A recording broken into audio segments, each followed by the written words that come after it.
These are the questions and the advice I wish a vocal coach had given me when I was a young singer focused on mastering my vocal technique and improving my voice. Firstly, is your perfectionism rearing its head in a way that is not encouraging and motivating? Our attention to detail can be a superpower when working towards mastery, but it can also be used in a way that is critical and demoralizing. So check in with how you're currently using yours. Number 2, when was the last time that you celebrated your devotion? It is amazing that you are in pursuit of knowledge and building your skills in this way. Devotion is sexy. Give yourself credit for it. Number 3, sometimes the quickest way through is not always through technique. If you've been working on an element of your technique for months and months and months, and the tools or exercises that you've been using don't really seem to be moving the needle, it could be time to take a peek under the hood. In my work with singers, we don't shy away from asking questions about how our thoughts, emotions, and identity could be getting in the way of our vocal freedom.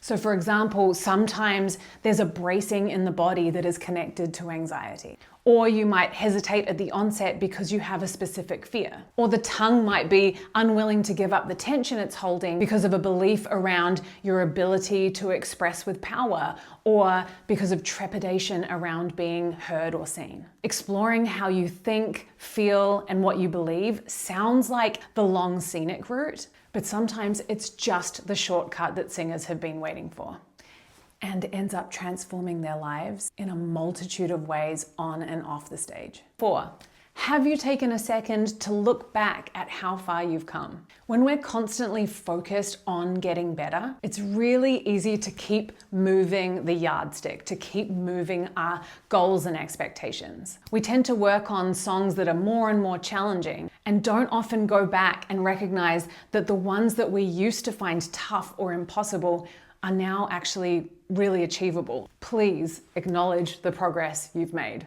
5, are you setting aside dedicated singing practice time to practice without overthinking and hyper-controlling everything? This is really important because otherwise you're not going to know when something that you've been consciously focused on training becomes muscle memory, becomes habit, which means that you don't actually need to consciously be thinking about putting it into practice. It's also really important to balance diligent execution or deep practice with expression, because wasn't that the original reason that you wanted to get better at singing anyway?